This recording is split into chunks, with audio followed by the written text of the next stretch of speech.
నారేళ్ళు వాళ్ళ అధికారంలో ఇంతవరకు పూర్తి కాలేదు అధ్యక్ష. ఏ కాళోజీ కవిత్వం గురించి గొప్పగా చెప్పి కాళోజీ గురించి గొప్పగా మాట్లాడుతున్న వాళ్ళు ఈ ప్రస్తావన తెచ్చిన పల్లా రాజేశ్వర రెడ్డి గారు, నేను మీకు గుర్తు చేయదలుచుకున్నా, కాళోజీ కళాక్షేత్రం వరంగల్లో మొదలుపెట్టింది ఎప్పుడు, ఈ రోజుకు అక్కడ మొండి గోడలతో నిలబడ్డది.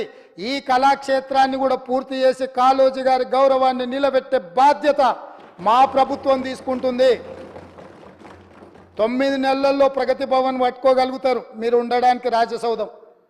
అదేవిధంగా ఎంతమంది అడ్డం పడ్డా, మీ వాస్తు సరిగ్గా లేదనో, మీ దశ దిశ మార్చుకోవడానికో సచివాలయాన్ని ఆగమేఘాల మీద పూర్తి చేసుకున్నారు, పూర్తి చేసిండ్రు, బాగానే ఉంది.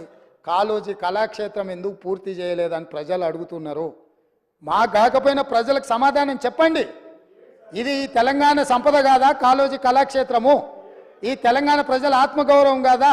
కాళోజీ కళాక్షేత్రాన్ని కూడా 9.5 సంవత్సరాలు సమయం ఇచ్చిన పూర్తి చేయలేని ప్రతిపక్షం మమ్మల్ని మీరు అది చేయలేదు, మీరు ఇది చేయలేదు, మీరు చెప్పిందంతా ఏమైంది అని ఏం మాట్లాడుతున్నారు అధ్యక్ష? మాట్లాడే ముందు ఒక్కసారి జీడిగింజను అడిగిండ్రంట, ఏంది నీ సంగతి అని. నాకేడి సిగ్గు, నేను మొత్తం నల్లగానే ఉన్నా కదా, ఏ పక్క చూసినా అని అన్నదంట. గట్లనే ఉంది మీరు చేసే వ్యవహారం అంతా. అదేవిధంగా అధ్యక్ష, ప్రాజెక్టులు దీని విషయం కొంచెం మనం మాట్లాడుకోవాలి. ఎందుకనంటే 5 సంవత్సరాలు హరీష్ రావు గారు, 5 సంవత్సరాలు కల్వకుంట్ల చంద్రశేఖరరావు గారు సాగునీటి పారుదల శాఖ మంత్రులుగా పనిచేసిండ్రు. ఇక వారికి ఉన్న అనుభవం, వారికి ఉన్న జ్ఞానము, వారికి ఉన్న మేధో సంపత్తి వాళ్ళ మాటల్లోనే చాలాసార్లు మనం విన్నాం. ఈ సభలో కూడా వారే డాక్టరు, వారే లాయరు, వారే ఇంజనీరు, వారే స్ట్రక్చరల్ ఇంజనీరు, వారే 80,000 పుస్తకాలు చదివి వాళ్ళ మేధస్సుతోనే నిర్మించారు. మేడిగడ్డ కడితే మేడిపండు అయింది. ఇక అన్నారం సంగతి నేను చెప్పాల్సిన పర్లేదు. సుందీళ్ళు ఎప్పుడేమవుతుందో తెలియదు, పంపు సెట్లు ఏమైనాయో తెలియదు. ఇవాళ వీటి మీద చర్చ వచ్చినప్పుడల్లా, కాళేశ్వరం అవినీతి గురించి చర్చ వచ్చినప్పుడల్లా కృష్ణానది జలాలను ప్రాజెక్టులు అప్పచెప్పినరు అని మాట్లాడుతున్నారు అధ్యక్ష. ఇవాళ నిజంగానే వాళ్ళు మాట్లాడినప్పుడు నిజంగానే ఈ ప్రాజెక్టుల మీద జరిగిన అవకతవకలు కావచ్చు, లేకపోతే తప్పిదాలు కావచ్చు, వీటిని ఎట్లా సవరించుకోవాలి, ఎట్లా ముందుకెళ్ళాలి, ఎట్లా ప్రాజెక్టులను కాపాడాలి. పదే గతంలో 80,000 ప్రాజెక్టులకు 1,00,000 కోట్ల రూపాయల అవినీతి ఎట్లా జరుగుతుందని మేధావులు, మహామేధావులు మాట్లాడినారు అధ్యక్ష. ఇవాళ 1,47,000 కోట్ల రూపాయలకు అంచనాలు వచ్చినాయి. 97,500 కోట్ల రూపాయలు ఇప్పటికే కాంట్రాక్టర్లకు పేమెంట్లు చేసారు. ఇంకో 10,000 కోట్ల రూపాయలు పెండింగ్ ఉన్నాయని అధికారిక లెక్కలు చెప్తున్నాయి అధ్యక్ష. మరి ఇవాళ 97,500 కోట్ల రూపాయలు ఖర్చు పెట్టిన కాళేశ్వరంలో 90,000 ఎకరాలకు కూడా నీళ్లు అందలేదన్న మాట వాస్తవం కాదా? నిజం ఇట్లుంటే ఈరోజు ఇంకా మమ్మల్ని ఏదో నిందించాలనే ప్రయత్నం చేయడము దీనికి ఏమైనా సమంజసంగా ఉందా? దీని మీద ఎక్కువ వివరాలకు వెళ్ళదలుచుకోలేదు. మా ఉత్తమ్ కుమార్ రెడ్డి గారు దీనికి సంబంధించి పూర్తి స్థాయిలో విజిలెన్స్ నివేదికలు కానీ, లేకపోతే దీనికి సంబంధించిన అంశాలు అన్నీ కూడా సాగునీటి పారుదల శాఖ మంత్రి గారు నిన్నమన్న విజిలెన్స్ నివేదిక ఆధారంగా కొన్ని నిర్ణయాలు తీసుకున్నాడు. ఆ నిర్ణయాలు అన్నిటిని కూడా నాకు తెలిసినంత వరకు తమరు అనుమతిస్తే ఈ సభలో వాటిని వారు ప్రస్తావిస్తారని నేను భావిస్తున్నా. అదేవిధంగా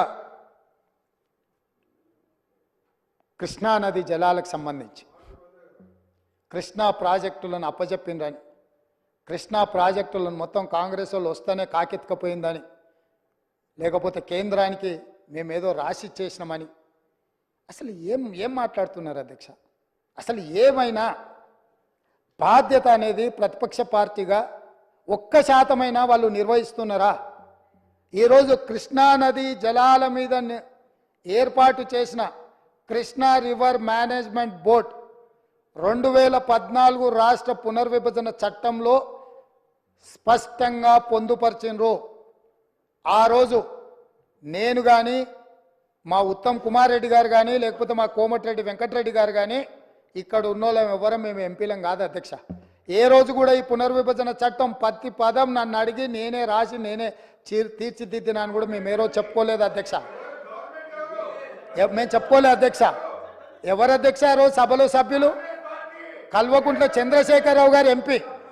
ఆ బిల్లు వచ్చినప్పుడు ఇటు లోక్సభలో కానీ అటు రాజ్యసభలో కేశవరావు గారు కానీ ఆ అంశాన్ని ప్రస్తావించి అభ్యంతరం పెట్టాల్సిన సందర్భంలో ఈ బిల్లును మేమే పాస్ చేయించినాం, మేమే తెచ్చినాం. దీన్ని రాసేటప్పుడు అందరు మాతోనే మాట్లాడారు, మొత్తం నా సూచనల మేరకే రాసిందని చెప్పారు అధ్యక్ష. ఆ రోజు రాసింది చంద్రశేఖర్ రావే అయితే అందులో ఒకవేళ లోపం ఉంటే ఆ లోపాలకు బాధ్యులు ఎవరు అధ్యక్ష? ఈనాడు ప్రతిపక్ష నాయకుడు ఆ లోపాలకు బాధ్యుడు కాదా అని నేను మీ ద్వారా అడుగదలుచుకున్న అధ్యక్ష వాళ్ళను. ఈరోజు మీరు 2014 నుంచి 2023 వరకు కృష్ణా రివర్ మేనేజ్మెంట్ బోర్డు సమావేశాలు ఏర్పాటు చేసినప్పుడల్లా ఉమాభారతి గారు మంత్రిగా ఉన్నప్పుడు వారు వెళ్ళిండ్రు, చంద్రశేఖరరావు గారు వెళ్ళిండ్రు, వివిధ సందర్భాలలో వీళ్ళే అధికారికంగా వెళ్ళిండ్రు. ఇంతవరకు నేను మా ఉత్తమ్ కుమార్ రెడ్డి గారు ఏ సమావేశాలకు పిలవలేదు, మేము వెళ్ళలేదు అధ్యక్ష. మేము స్పష్టంగా తెలంగాణ హక్కులను కాపాడడానికి మేము కొట్లాడుతుంటే మా కాళ్ళకు తాళ్ళు పెట్టి కాళ్ళలో కట్టెపెట్టి మమ్మల్ని బోర్లు పడేయాలని వీళ్ళ తాపత్రయం ఏంది అధ్యక్ష? గుంజుకుంటా అన్నది ఎవరు అధ్యక్ష? నరేంద్ర మోడీ గుంజుకుంటా అన్నాడు. మరి వీళ్ళు ధర్నాలు చేయాలంటే ఏడు చేయాలి అధ్యక్ష? నల్గొండలో ఉంటాడా నరేంద్ర మోడీ? ఏడుంటాడు అధ్యక్ష? ఢిల్లీలో ఉంటాడు. శాతనైతే కల్వకుంట్ల చంద్రశేఖరరావు గారు, తన్నీరు హరీష్ రావు గారు, కల్వకుంట్ల తారక రామారావు గారు ముగ్గురు పోయి జంతర్ మంతర్లో ఆమరణ నిరాదీక్ష చేయమను. మేము వాళ్ళని పోలీసులు తీసుకెళ్లకుండా వాళ్ళు అమరులు అవ్వడము లేకపోతే హక్కుల